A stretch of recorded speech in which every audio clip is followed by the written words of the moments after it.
Welcome to Subscription Prescription, the podcast where you get the information you need to scale your subscription program.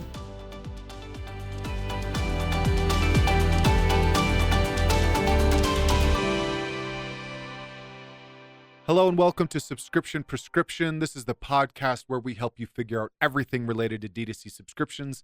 I'm your host, Matthew Holman, and today we're going to be talking subscription tech stack. Now, this is a really popular thing on social media where people list out their preferred tech stack, all that stuff.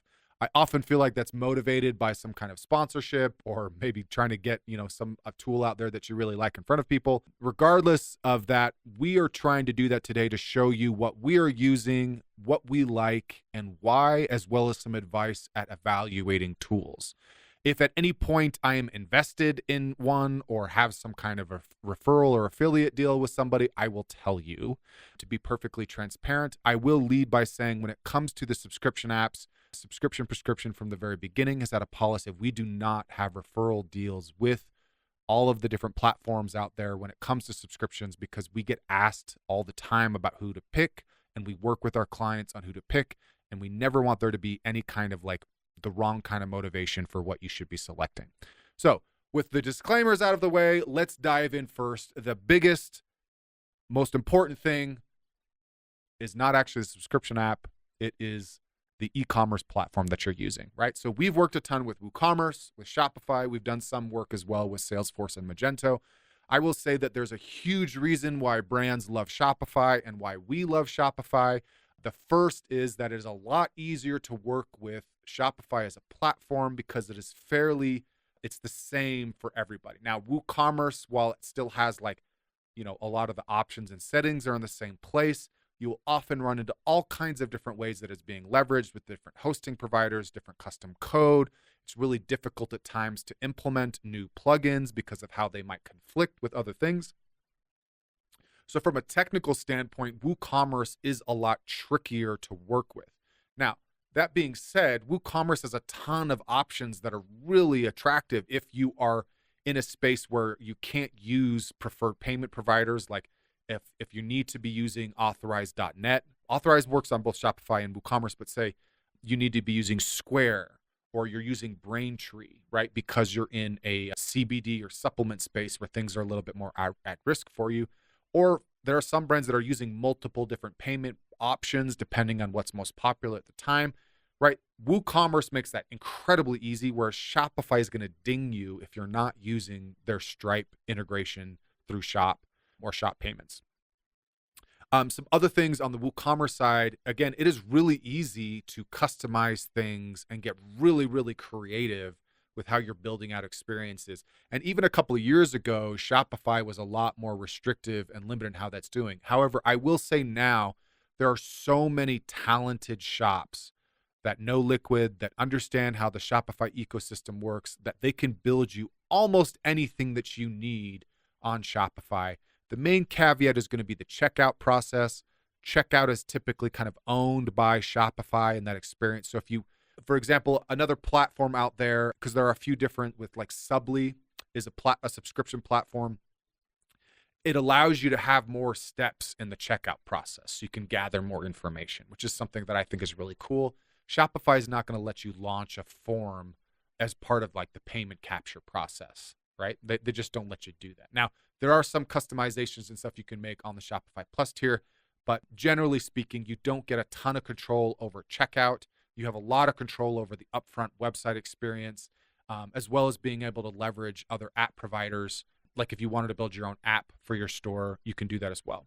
Magento, there are some compelling reasons to do that. Use them in the B2B space if you're running wholesale, other things like that. But realistically, most apps are looking at Shopify right now for a reason. And the primary reasons are because it makes your tech stack just a little bit simpler. Things are, they work together better. And there's an amazing app ecosystem that's developing that. Companies that have raised money to continue to develop on that. And then additionally, just the marketing integrations, how you're able to track things, drive sales. Ad buyers love Shopify. It's just a lot easier to use. Okay, so I know you thought I wasn't going to start there because maybe I think a lot of you are on Shopify. There's a lot of you on WooCommerce. If you are looking to migrate from WooCommerce to Shopify, please reach out to me because there's definitely some things you should know about that process. and Subscription Prescription does assist with that as well. The next thing is going to be subscription apps, right? Now, there are a lot of subscriptions apps out there. We generally don't like to do too much content over who we think is the best and why, because that is actually changing very often. Recently, we had to take down, I had a video post about Yotpo's subscription program from a year ago that I had to take down because they're no longer offering subscriptions, right? So with that being said, the platforms that we work with right now, we have clients on Recharge, Stay, Skio, Loop, and a couple other really like much smaller ones that work on the membership side. We've worked with Smarter, we have worked with Appstol, and there are a lot of other platforms. Oh, and also Autoship Cloud. Autoship Cloud we have clients on as well. But again, Autoship Cloud is one that I'm a part owner in. And that's primarily on WooCommerce, although there's some cool stuff that we're doing on the Shopify side. When evaluating some of these different platforms, I want to address a couple of things. Recharge often gets dinged for past sins on how they were managing migrations from their old checkout to the new checkout process, as well as bad customer support. I do want to state that I think that Recharge has done an incredible work in improving their support system. Their live chat feature and their ticketing system is incredibly helpful and fast, and if anything is best in class as far as I'm concerned. And additionally, a lot of the issues with some of the old code and stuff has been resolved. That doesn't mean it's not perfect and that there aren't issues, but I do think Recharge is a great platform. Skio is probably the next one. We work with Skio a ton. We have a lot of large clients using Skio, and I have found Skio to be incredibly useful, intuitive from an operator side. It's really easy to set up rules. It's really easy to see from a visual standpoint how things are working and how things are coming together. And I really like how they've been building in some of their bundle rules where you're able to add like dynamic gifts or gift discounts based on what people have in the cart. Stay AI has done a ton of work on their subscription portal. They have a lot of really great features related to like punch cards and the visual element of how a portal looks. Loop, I think, sits kind of somewhere in the middle. They have done quite a bit of work on their analytics side. There's a lot of features and gifting functionality I think that works really, really well. And I do want to come back to Recharge and say, I think some of the stuff they're building with their concierge SMS program is incredibly exciting. And I do think as a platform, they have the best analytics. Now, I could do a whole episode just breaking each one down. There are a little bit of quirks to each one. So if you do want additional information or questions about which one you're selecting, please feel free to reach out for me. I do want to add by saying one of my pet peeves, though, if you're a brand listening to this, is that brands often make choices based off of the vibe they got on the call from the person they met with or how things look. And that to me is where some of the limitations are when we're evaluating these platforms, because if you only go off of how things look is actually easy to change regardless of the platform with a little bit of custom development or updating the CSS and HTML that you can on how those things are portrayed within the subscriber portal or how it looks on your website. For example, that's often actually a design and development issue, not a platform issue. And then the vibe thing is that, you should be talking to other brands that are on that platform. Ask them why they picked that platform. Ask them how they're using that platform. For me, when we're evaluating with clients, we really want to understand what are the primary objectives that your program needs, right? So as an example of this, Recharge does a lot of work to power like off their API that you can build custom stuff on. And that's not to say you can't build custom off all the other platforms, but that is a reason why a lot of agency partners pick Recharge. So if you need some custom stuff, some funky stuff, it might be easier to go with Recharge as an example there, right? If you're looking at a really great customer portal experience, you have a lot of people that are often like swapping things or making adjustments. Stay AI is an interesting one to look at for that reason. With Skio, I mentioned like the dynamic bundle rules. There's often a lot of stuff with like how supplements and those types of products are working because you're trying to give different gifts or incentives. I really like Skio for that type of client or type of customer. When we get into stuff like build the bundles, how you're leveraging discounts, a lot of your workflows and stuff, it's actually fairly complicated. And so sometimes the brand or the platform is going to say, yeah, we can handle that, but it's actually not in their core competency as opposed to another. And so that's what I'm saying is like, I could list through how I think all of those things are, but it could change next week. So if you're curious about that, when you're valuing your subscription app, that's how you should be thinking about it. What is the core set of features I really need? Because I know this is what my subscribers need, what we make money off of. Okay. The next thing is to be customer communication, right? Like there's a lot of different platforms out there. We primarily use Klaviyo. We've used a little bit of SendLane or OmniSend in the past. Klaviyo, it's the most popular option for a reason, especially from an integration standpoint. It's also kind of like highly useful for another tool that we use in this space called Zamo. Zamo is a Klaviyo integrator as well as integrates with your subscription app. And we use Zamo inside of communications to offer like one-click upsells and subscription management options that drive a ton of profitability and stronger retention for your business. So I highly suggest looking at Zamo in conjunction with Klaviyo in your subscription platform. Then depending on how you're doing SMS, a lot of the brands we work with are using Klaviyo or Postscript or Attentive to manage those things.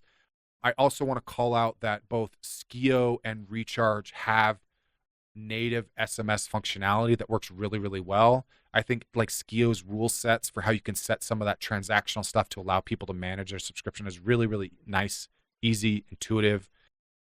And then for Recharge, their concierge program is getting to that point, but also is going to be going a lot farther in how they can leverage AI in the future for offers and interacting with your subscribers so it feels like you're talking to a human being. As far as analytics go, a lot of platforms that we work with are using Triple Whale from an analytics standpoint.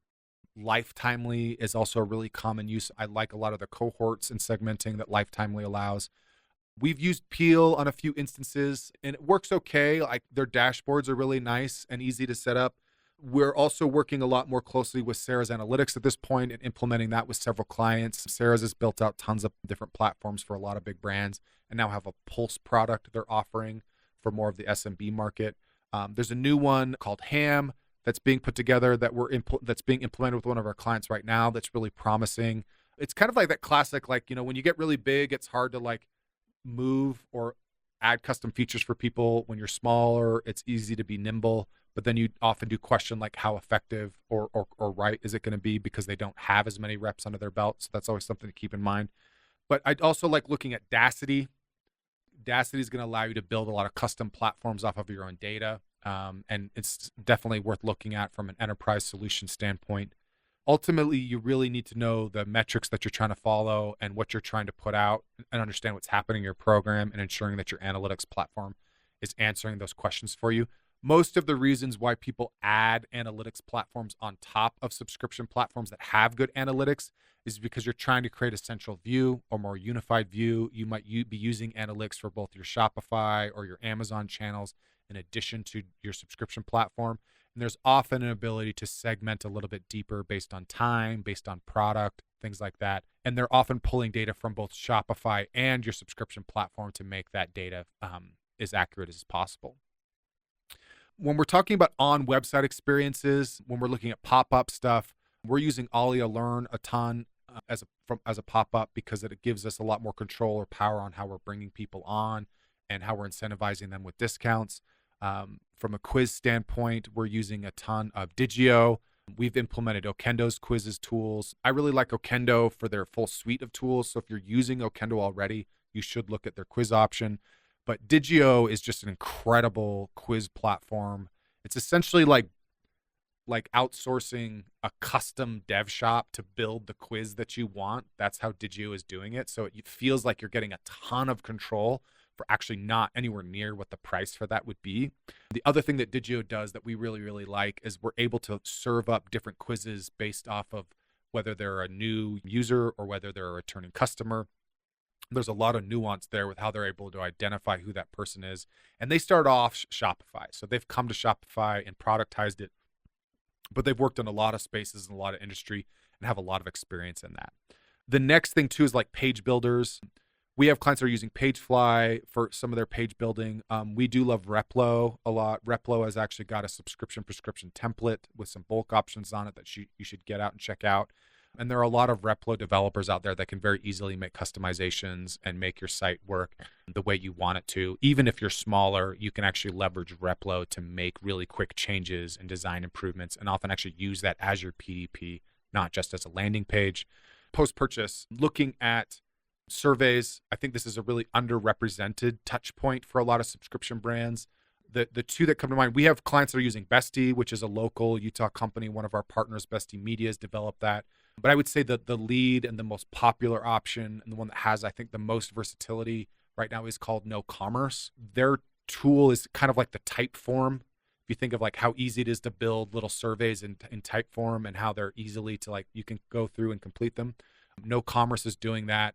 They integrate with Triple Whale, so you can feed attribution data.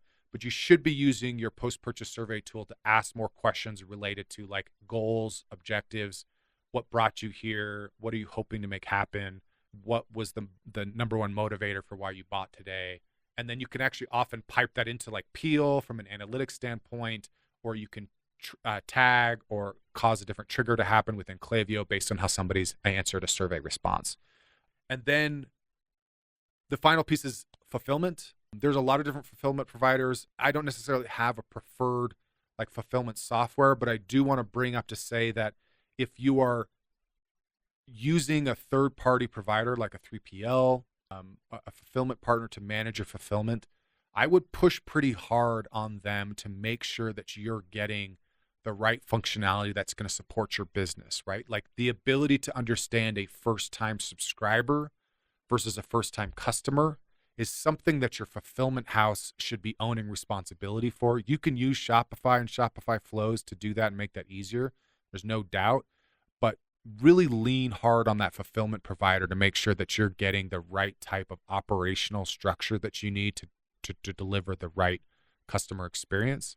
It's kind of like a final thing to add on, like Postpilot is another tool that we use with some of our clients for direct mailers to improve that overall customer experience.